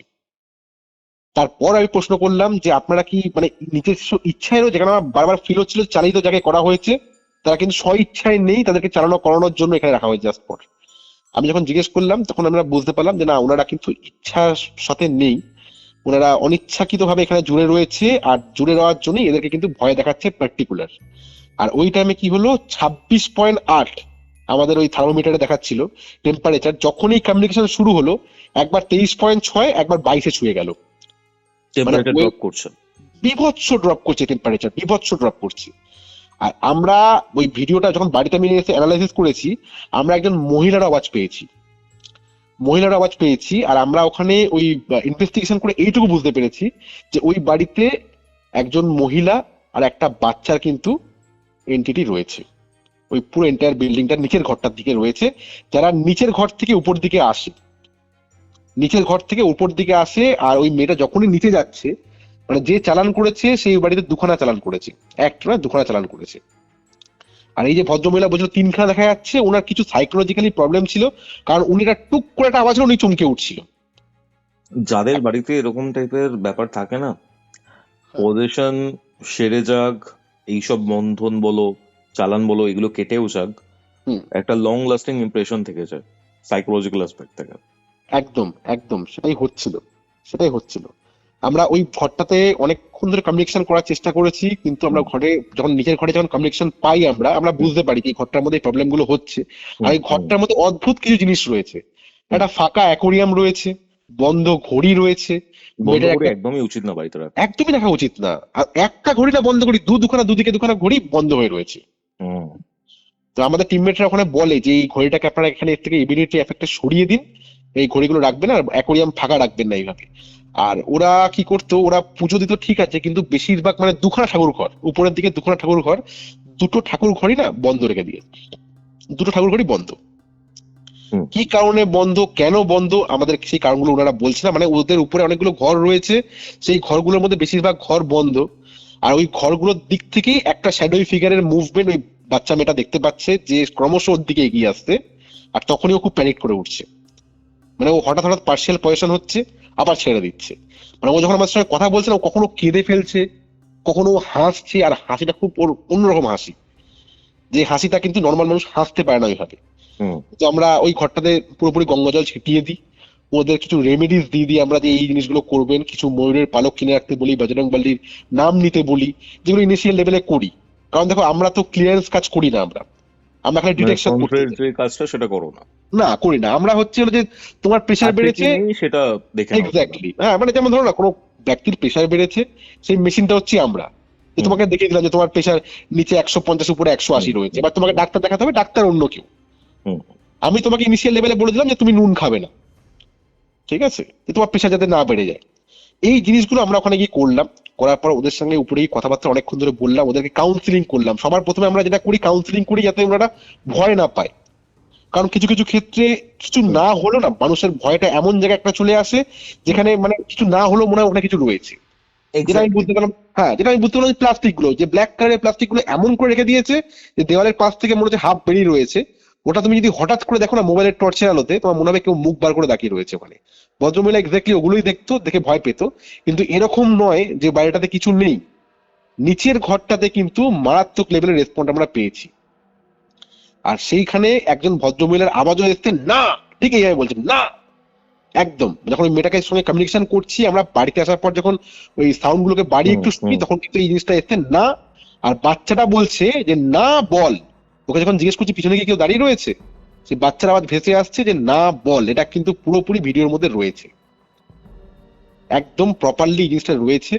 আমরা ইনিশিয়াল লেভেলে ওদের সঙ্গে অনেকক্ষণ কাউন্সিলিং করি, মেয়েটাকেও কাউন্সিলিং করাই, যেরকম তুমি এই জিনিসগুলো করবে না, তুমি ভয় পাবে না, ভয় বলে কিছু নেই। পুতুলটাকে পুড়িয়ে দেওয়া হয়, আর কিছু কিছু রেমেডিস ওদের দিয়ে দেওয়া হয়।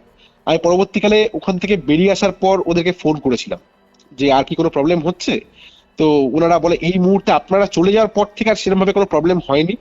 আর যদি ইনিশিয়াল লেভেলে আর কোনো প্রবলেম হয়, ওই মেয়েটার সঙ্গে আমি আরেকবার কথা বলবো ফোনে। আর আমরা যে রেমেডিস গুলো দিয়েছি, আমরা ওনাদেরকে বলেছি যে আপনারা এগুলোকে ট্রাই করুন, 10 দিন পর আমরা আবার রিভিজিটে আসবো। কারণ একদিনে ইনভেস্টিগেশন শেষ হয় না, একদিনে কখনো ইনভেস্টিগেশন হয় না। আমরা তোমাকে আমি একটা কথা বলছি, হ্যাঁ বলো বলো। আমি আমার এক্সপিরিয়েন্স থেকেই কথাটা বলছি। হুম হুম সেটা হচ্ছে, দেখো তোমরা ক্লিয়ারেন্সের কাজ করো না, ইনিশিয়াল যে বেসিক যে রেমেডিস, ঠিক আছে, হুম মানে তুমি যেটা বলেছো আমাকে যে তুমি হুম, হুম, ময়ূরের হুম। পালক রাখতে বলো, ঠিক আছে, আরো বেশ হুম, কিছু বেসিক যে ব্যাপারগুলো রয়েছে সেগুলো করলে, হ্যাঁ। এই জিনিসটার জন্য না সাইকোলজিক্যাল অ্যাসপেক্টে ওনার মনে হবে যে উনি একটা কিছু করেছেন বা করিয়েছেন, হুম, এখন সব ঠিকঠাক হতে পারে। এটা একটা সাবকনসিয়াস থিঙ্কিং। রাইট। এটার জন্য 2 থেকে 4 দিন 5 দিন 6 দিন উনি ঠিক থাকবেন, ঠিক হুম আছে, হুম হুম হুম আবার রিভিজিটে যাবে, তখন বলবেন না আগের থেকে অনেকটা কমে গেছে। হুম হয় এটা। বাট তুমি যদি 1 মাস পরে এনার সাথে আবার কথা বলো, হুম ওনার কিন্তু প্রবলেমটা যেরকম জায়গাতে ছিল হুম হয়তো কিছু কিছু ক্ষেত্রে কমবে, হুম হুম, বাট একটা না একটা জায়গাতে দাঁড়িয়ে প্রবলেমটা থেকে যাবে।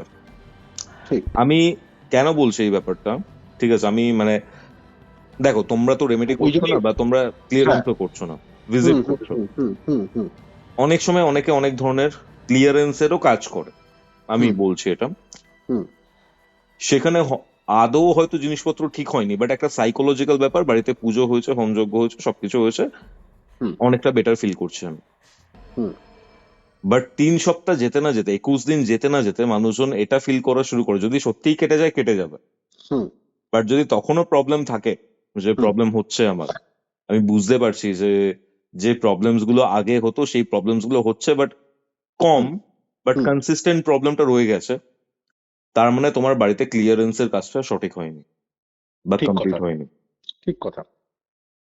সাইকোলজি কিন্তু খুব বড় একটা ব্যাপার এইসব ব্যাপার। একদমই একদমই, আমি সেটা দিদির আমি সাথে অনেক এক্সট্রা কেসে দেখেছি সূর্য, হুম ঠিক আছে, আমি বার্থ চার্ট অ্যানালিসিস করছি, সবকিছু করছি, হুম উনি ভাবছেন যে ওনার সাথে কেউ রয়েছে বা ওনার উপর কেউ প্রেচালন করেছে বা কিছু, হুম, সিমটমস গুলো খানিকটা সেরকম, বাট আদৌ ওনার উপরে কিছু হয়নি। এক্স্যাক্টলি, এটাই হয় অ্যাকচুয়ালি। আমি আজকে যে তোমার সঙ্গে কল রেকর্ডিং করছি, আমি আজকে একটা ইনভেস্টিগেট করে এসেই তোমার সঙ্গে কল রেকর্ডিং করছি, ওই ব্যাপারটা আমি একটু হুম, বলে নিই ইনিশিয়ালি। ওই হুম, ভিডিওটা খুব তাড়াতাড়ি হয়তো আসবে শুক্রবার শনিবার নাগাদ। হুম, এই বাড়িটাতেও আমার সঙ্গে কন্ট্যাক্ট করেছিল সোশ্যাল মিডিয়া থ্রু। আমরা আজকেই যাই, তুমি হুম, জানতে, তোমাকে বলেই গেছিলাম যে এই বাড়িটাতে যাচ্ছি, এই প্রবলেম গুলো হচ্ছে। এই বাড়িটাতে হুম, ওনারা কোনো কাউকে দেখতে পাচ্ছে যে বাড়ির মধ্যে একটা শ্যাডো মুভমেন্ট হচ্ছে। বাড়িতে হুম, মা, মেয়ে আর বাবা রয়েছে। মেয়েটার বয়স প্রায় 34। ওনার বিয়ে হচ্ছে না, ফার্স্ট অফ অল।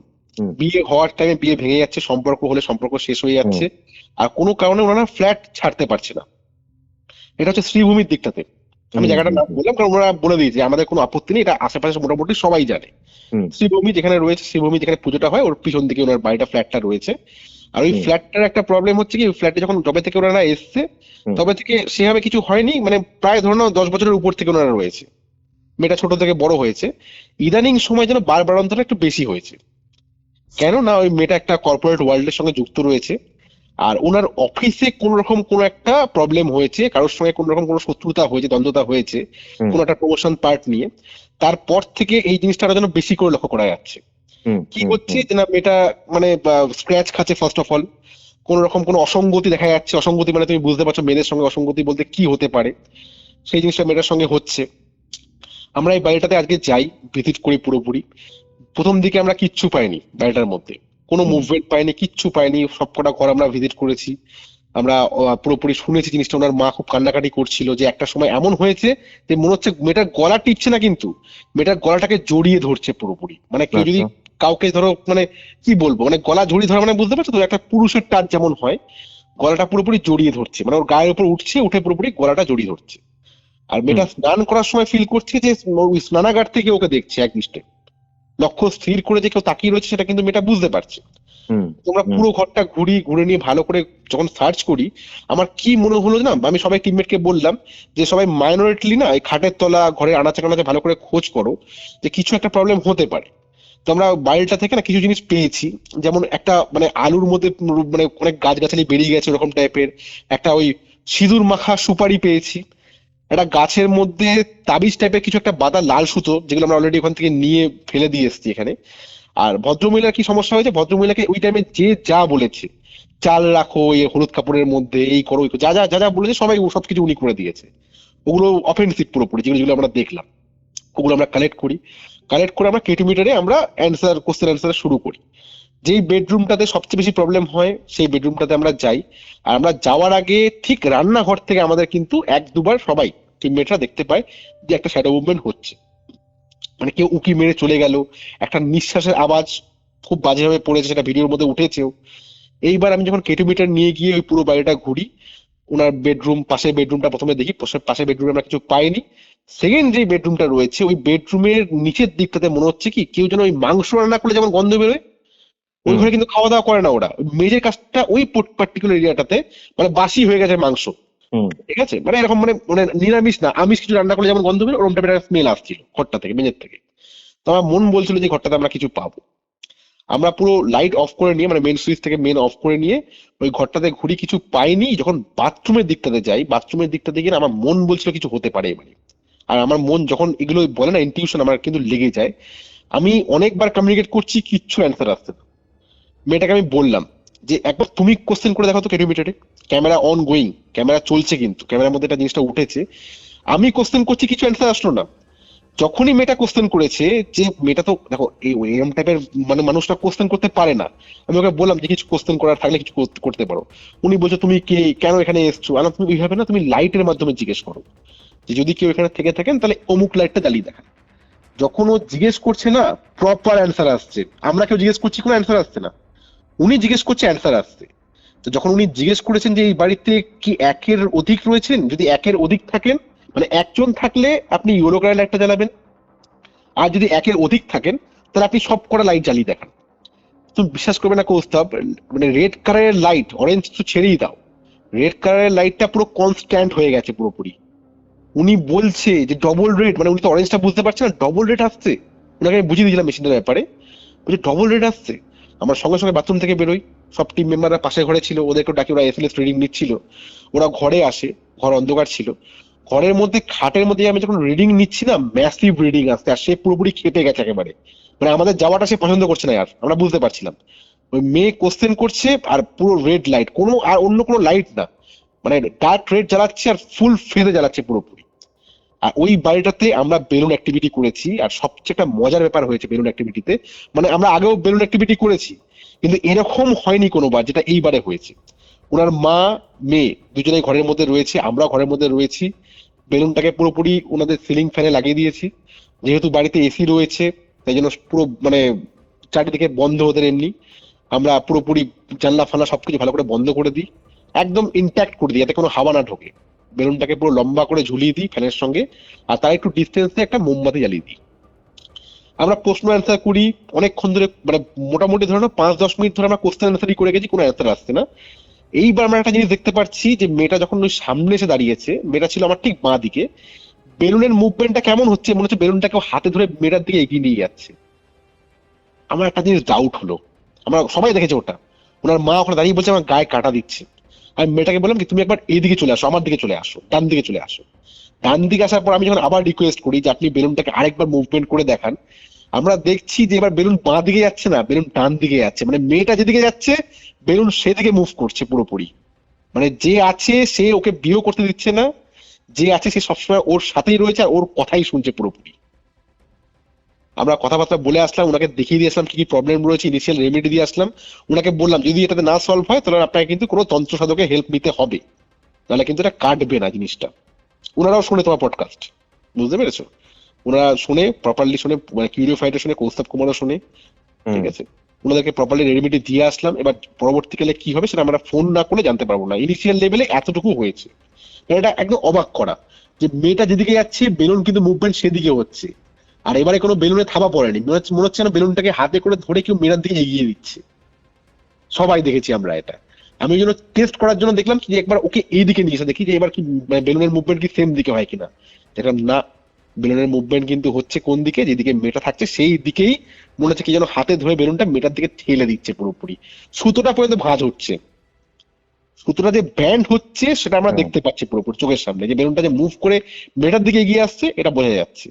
মোমবাতির শিখাটা প্রায় নিভে গেছিল, হঠাৎ করে খুব জোর জ্বলে উঠলো। ভিডিওতে এগুলো এসছে পুরোপুরি। এই ভিডিওটা আসবে খুব তাড়াতাড়ি আমার সোশ্যাল মিডিয়াতে, সবাই দেখতে পাবে, তখন বুঝতে পেরে যাবে জিনিসটা। তো ওরা খুব কান্নাকাটি করছিল, ওনাদের সঙ্গে আমরা মানে গল্প করি, ওনাদের সঙ্গে আমরা অনেক কমফোর্টেবল হই যাতে ওনারা ভয়টা না পায়। শেষ টাইমে আমরা যখন বেরোচ্ছি বাড়িটা থেকে ওনাদের মুখে শুধু হাসি ছিল। আমি বুঝতে পারছিলাম যে জিনিসগুলো যেগুলো খাটের তলায় আমরা আশেপাশে পাওয়া গেছে সেই জিনিসগুলো স্বাভাবিক জিনিস নয়, কিন্তু সেই জিনিসগুলো আসলো কি করে সেটা কিন্তু ওনারাও বলতে পারছে না, আমরা বুঝতে পারছিলাম না। ওই জিনিসগুলো আমরা কালেক্ট করে আমরা নিয়ে বাইরে এসে গঙ্গার জলে ফেলে দিই এই মুহূর্তে। তো এই দুখানা কেস আমরা এখন এই মুহূর্তে রয়েছে, আরো দুটো কেস খুব ম্যাসিভ কেস আসছে, তোমাকে আমি বলবো। মানে খুব তাড়াতাড়ি আমরা যাচ্ছি কসবা সাইডে, যেখানে একজন মেয়ের বাবা যে খাবার টেবিলে খেতে গিয়ে উনি পজেসড হচ্ছিল, বারবার বহু আগে থেকে পজেসড হচ্ছিল, উনি কোনো মানে লোকাল সাপোর্ট পায়নি কারোর মাধ্যমে, উনি খেতে বসে মারা গেছে। খাবার টেবিলে উনি খেতে বসে মারা গেছে। আচ্ছা, এই কেসটা আমরা যাবো সামনের সপ্তাহে, তোমাকে বলবো ঘটনাটা কি হলো, বুঝতে পেরেছো? তো এটাই ছিল আজকে তুমি যেখানেই যাও সেটার ব্যাপারে তো আমাদের একটা ডিসকাশন হয়ই, ঠিক আছে। হ্যাঁ হ্যাঁ হ্যাঁ হ্যাঁ, আমি তোমাকে সবসময় বলেই যাই যেখানে যাবো যাই। আর আরেকটা ব্যাপার শুনতো, সেটা হচ্ছে যে আমি তোমার ওই খিদিরপুরের সিনটা শুনলাম তো, ঠিক আছে। হুম আমার এটা নিয়ে মানে মানে তুমি যদি দেখো, তুমি জানো যে আমার প্রেডিকশন বা আমি কিভাবে কথাবার্তা বলি, ঠিক হুম, আছে। হুম, যখন কিছু একটা মনে আসে তার মানে সেটা হওয়ার 100% একটা চান্সেস রয়েছে, জানো। আর পডকাস্টেও জানা যাবে ব্যাপারটা। হুম, খিদিরপুরের ব্যাপারটা না ভোগাতে পারে, তাই ঠিক না? আছে। হুম, একটু সাবধানে থাকো। খিদিরপুরের ব্যাপারটা তোমাকে আমি একটা জিনিস বলতে ভুলে গেলাম। আমরা যখন ওই কেসটা কমপ্লিট করে বেরোচ্ছি, হুম, যারা যারা সমস্যার সমাধান মানে সম্মুখীন হয়েছিল হুম, তাদের কিন্তু হঠাৎ করে সমস্যার সমাধান হয়ে গেল, মানে তারা যেন সুস্থ হয়ে গেল। আমরা যখন করে বেরোলাম হুম, তার আগে অব্দি ওরা উঠতে পারছে না, মানে কারোর এত জ্বর হয়ে রয়েছে মাথা তুলতে পারছে না, সে কিন্তু হঠাৎ করে ঠিক হতে আরম্ভ করলো। আমাদের টিমমেটের কথা বলছি আমি। হুম, আমি তো এবার দেখো, আমি যখন কোনো কেস নিয়ে নিয়েছি, সে ঝড় হোক বৃষ্টি হোক বাবান্ডার মেসে যাক আমি তো যাবো, তুমি আমাকে ভালো করে চেনো। যে কেউ না যাক, আমি ভদ্রমহিলাকে বলেছিলাম হুম। যে কেউ না যাক আমি আসছি, আমি একা আসবো দরকার পড়লে। তুমি যখন বলছো খিদিরপুরটা ভোগাবে তার মানে নিশ্চয়ই কিছু না কিছু হবে, এর ইম্প্যাক্ট কিছু না কিছু পড়বে আমাদের উপরে, আমি বুঝতে পারছি জিনিসটা। কেন বলছি, হুম আপাতভাবে এই সকল এন্টিটি, ঠিক আছে। হুম হুম আমি একটা কাজ করেছিলাম রিসেন্টলি যাদবপুরে, আচ্ছা। এক্সাক্ট লোকেশন বলছি না। হুম এবার বাড়িতে এরকম টাইপেরই প্যারানর্মাল অ্যাসপেক্টের প্রবলেম ছিল।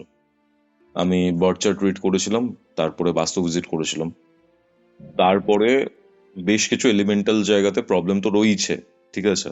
হুম সাউথ ইস্টে বাথরুম রয়েছে, ওনাদের বাড়িতে একজন ক্যান্সারে মারাও গেছে, ঠিক আচ্ছা। আছে। বেশিরভাগ ক্ষেত্রে এরকমটা দেখা যায় সাউথ ইস্টে যে সকল বাড়িতে বাথরুম থাকে, অগ্নিকোণে যাদের বাথরুম থাকে, এরকম টাইপের টিউমার, ক্যান্সার, এরকম টেন্ডেন্সি খুব বেশি থাকে, আমি যা দেখেছি আমার এক্সপিরিয়েন্সে। ওকে। এবার ওই বাড়িতে না এরকম টাইপের ব্যাপার স্যাপার ছিল। হুম। ওকে, ওকে। আমি ইনিশিয়াল পর্যায়েতে গেছি, বাস্তু ভিজিট করেছি, সবকিছু করেছি। হুম। অ্যাজ সাচ কোনো রেমেডি দিইনি, কারণ জানতাম যে এদেরকে কিছু বলে শুধু একটা মেন্টাল স্যাটিসফ্যাকশন দেওয়া হবে, রেমেডিয়াল মেজার্স কিছু হবে না। ভদ্রমহিলা, আমি বাড়ি ফিরে আসলাম যখন, আমাকে ফোন করছে, ফোন করে বলছে তুমি এলে তো কৌস্তভ, ঠিক আছে। হুম। তারপরে না আমরা বেশ কিছুটা স্বস্তির আভাস পাচ্ছি, মানে ফিলিং বেটার। আচ্ছা। আমি বলেছি ঠিক আছে 5 দিন পর আবার ফোন করবেন। উনি ফোন করেছেন, হুম। উনি বলছেন আমরা খুব ভালো আছি কৌস্তভ, অনেক বেটার রয়েছে এখন, যা যা প্রবলেমস গুলো হচ্ছিল হুম। এই প্রবলেমস গুলো অনেকটা কমে গেছে। হুম। মাইন্ড ইট, আমি কিন্তু কোনো রকমের কোনো কাজ বা কোনো রেমেডিয়াল মেজার্স কিচ্ছু করিনি। ওকে। ওকে, এরকম ভাবে আমি বললাম ঠিক আছে। আমি আমি ফলো আপে রেখেছিলাম, আমাদের প্রত্যেকটা কেস তো খাতাতে লেখা থাকে, মানে কেসটাই তৈরি থাকে। আমি বলেছিলাম আমি আমি আর কন্ট্যাক্ট করিনি, বা ওনারাও অ্যাজ সাচ আর কন্ট্যাক্ট করেননি একদিন বাদে। হুম। আমার কি মানে তোমাকে এখন যেটা বললাম না, আমার এরকম টাইপের কিছু একটা ফিল হয়েছিল। আচ্ছা। আচ্ছা। আমি তাকে আবার কন্ট্যাক্ট করি আমার নিজের থেকে হুম। 21 দিন পরে। হুম। 5 দিন কেটে গেছে, মানে টোটাল ইনিশিয়াল ভিজিট থেকে 26 দিন পরে আমি যোগাযোগ করি, হুম। ঠিক আছে। আমাকে তিনি বললেন কৌশল, আমি তোমার সাথে বারংবার যোগাযোগ করার চেষ্টা করেছি, অনেক ট্রাই করেছি, ঠিক আছে, আমি কন্ট্যাক্ট করতে পারছি না তোমাকে। ফোনে প্রবলেম না, ফোনে প্রবলেম না, এই যে ভাবছে কন্ট্যাক্ট করবে, ফোনটা রাখলো, তারপর কি না কি হয়ে গেল আর করতেই পারলো না। তারপর দেখলো হুট করে অনেক রাত হয়ে গেছে, তখন আর ফোন করতে পারছেন না। আমি তার বাড়িতে রিসেন্টলি কাজ করেছি, বন্ধনের কাজ করেছি, তন্ত্রের আমাদের যা যা কাজ হয় সেগুলো করেছি। ব্যাপারটা কি জানো তো, হুম। এই সকল এন্টিটি গুলো প্রিটেন্ড করে, নাটক করে যে আচ্ছা। তোমার বাড়িতে যখন আমি আছি, আমি হুম। গেলাম, সবকিছু বন্ধ হয়ে গেল অ্যাক্টিভিটি, আমি যেখানে কিছু করিনি, হুম। তার মানে ব্যাপারটা কি, ওদেরকে কশাস রাখলো না আর, ওদেরকে ভাবালো যে সব ঠিক হয়ে গেছে। হুম। তখনই ওরা কি অসতর্ক হয়ে পড়বে, একদম অসতর্ক একদম। হয়ে পড়লেই বিপদ। হুম। হুম। হুম। হুম। মহিলা আমাকে বলছেন আমার ছেলের এমন একটা মারাত্মক অ্যাক্সিডেন্ট হয়েছে, ঠিক আছে, হুম। ছেলের পা প্রায় বাদ যেতে বসেছিল। আচ্ছা। আর অ্যাক্সিডেন্টে কিরকম উইয়ার্ড জানো, কিরকম? লিফটে নামতে যাবে, মানে ওদের ফ্লোর থেকেই লিফটে নামতে যাবে, হুম। মানে লিফটে পা আটকে গেছিল ভাই। লিফটে পা আটকে গেছিল? কিরকম অদ্ভুত, বুঝতে পারছো, হয় কখনো এরকম? আমার তো হয়তো কোনোদিনও শোনা হয়, বাট হয়নি। হুম। মানে আমার খুবই আমার শোনা অদ্ভুত। নেই। হ্যাঁ, আমার কোনোদিনও শোনা হয়নি এরকম টাইপের জিনিস। আরে আমাদের দেখবে আমার অ্যাপার্টমেন্টে যেরকম ওই টেনে দেওয়া, মানে গ্রিল দেওয়া যেরকম লিফট গুলো প্রত্যেক হ্যাঁ। লিফটের মতো, হ্যাঁ। হ্যাঁ। হ্যাঁ। সেরকম লিফট, ওটাতে নাকি পা আটকে গেছে। হয় এরকম, কখনো পসিবল না। মানে পা আটকে গেছে, ওই ঘ্যাসটাতে ঘ্যাসটাতে ঘ্যাসটাতে ঘ্যাসটাতে নামছে, ঠিক আছে, একটা ফ্লোর হুম। নেমেছে, তারপর এমার্জেন্সি বেসিসে স্টপ করেছে, পাটা বার করেছে, হুম। মানে এমন নোংরা লেভেলে ইনফেকশন হয়েছে, ঠিক আছে, হুম। মানে পা বাদ যেতে পারতো। আর এইসব জিনিসপত্রগুলো, এইসব চব্যগুলো হয়েছে, ওনার মা, মানে এইসব চলছে। আমি হুম। তারপরে ফোন করেছি, হুম। ঠিক আছে, উনি কন্ট্যাক্ট করতে চাইছিলেন, বাট এইসব কারণ, তারপর বললাম যে ফোন করতে চাইছেন, করতে পারছেন না, এইসব কারণ আর করে উঠতে পারেননি। যখনই কখনো তোমাকে দেখাবে না যে সব ঠিক হয়ে গেছে হুট করে, হুম। যেখানে তোমার কোনো ইনভলভমেন্ট নেই, হুম। হুম। হুম। তার মানে সে তোমাকে অসতর্ক করতে চাইছে। ওকে। ভদ্রলোক ভদ্রমহিলা কি ভাবলেন, তার ছেলে কি ভাবলেন, আমি গেছি তার জন্য অনেক কিছু ঠিক হয়ে গেছে, একদমই। ওনারা নিজেরাও একটু মানে আরাম পেলেন, একটু হুম। অসতর্ক জায়গাতে গেলেন। আমি কিন্তু বলেছিলাম সাবধানে থাকবেন, হুম। হুম। অসতর্ক হয়ে গেছে, দেন গল্পটা হয়েছে এখানে এরকম। কারণ ভাই প্রত্যেকটা জায়গাতে না একটা কাজ করার একটা টাইমিং থাকে। ঠিক। বাড়ির যে মালিক, তার নক্ষত্র, তার অনেক কিছু দেখতে হয়, এবং আমি যখন কাজ করছি আমারও অনেক কিছু দেখে তারপর একটা ডেট ফিক্স হয়। এবার তোমার এই যে খিদিরপুরের ব্যাপারটা তুমি আমাকে বললে না, আমি দেখলাম যে পুতুল ফুতুল যা হুম। আছে পুড়িয়ে দিলে, মোটামুটি একটা সর্টের জায়গাতে গেল। হ্যাঁ। আমার ওই কেসটার মতোই ফিলিংস আসছে। আমি তোমাকে একটাই কথা বলবো, একটু সাবধানে থাকো, টিম মেম্বারদের একটু সচেতন থাকতে বলো। আর স্পেশালি তোমার ক্ষেত্রে ভাই, ট্রেনে যাতায়াত করো, হুম। বাইকেও যাতায়াত করো, হ্যাঁ। খুব সাবধানে ভাই। এখন এইসব জিনিসপত্র করছো, তুমি কোনো প্রোটেকশনও নিয়ে রাখোনি তোমার কাছে, অনেকবার বলেছি তোমাকে, যখন তখন কিন্তু অ্যাটাক হতে পারে তোমার ওপর। সো আমার বাড়ির ব্যাপারটাও তোমাকে বলেছিলাম, ওভার কনফিডেন্সের জন্য আমার সাথে কি হয়েছিল, হ্যাঁ, আমি শুনেছি ওটা। পডকাস্টে আছে, শুনতে পাবে অনেকে। হুম। আমি তোমাকে বলবো খুব সাবধানে থাকো সূর্য, ঠিক আছে? আগুনের সাথে খেলা হচ্ছে তো হাতের কাছে একটা জলের বোতল রেখে দাও। ওকে। যাই হোক, রাত 2টা বাজতে যায় ভাই, কথা হচ্ছে, ঠিক একদম আছে? একদম, চলো। এটাই ছিল কিউরিও ফাইটের আজকের ঘোস্টলি কল রেকর্ডিং। কেমন লাগলো আজকের এপিসোড কমেন্ট করে জানান। ভিডিওটা ভালো লাগলে অবশ্যই লাইক করে শেয়ার করে দিন and subscribe to curio fight অবশ্যই ভুলবেন না। আপনি যদি আমার থেকে কোনো স্পিরিচুয়াল হেল্প, কোনো স্পিরিচুয়াল গাইডেন্স অথবা আপনার ঘটনা শেয়ার করতে চান, অথবা কোনো অ্যাস্ট্রোলজিক্যাল প্রেডিকশন বা তান্ত্রিক হেল্প চান, যোগাযোগ করুন আমাদের অফিসিয়াল হোয়াটসঅ্যাপ নম্বরে। নাম্বারটি হচ্ছে 6290675195। তাহলে চলুন, দেখা হচ্ছে পরবর্তী এপিসোডে। কিউরিও ফাইটের এরকম আরও 2টি এপিসোড দেখতে শুনতে আপনার মোবাইল স্ক্রিনে আসে ডান দিকের অথবা বাদিকের বক্সে ক্লিক করুন। আর হ্যাঁ, stay curious. Curiophyte presents Ghostly Call Recording, a horror audio documentary by Kaustav Kumar. এবার ভয় পাবে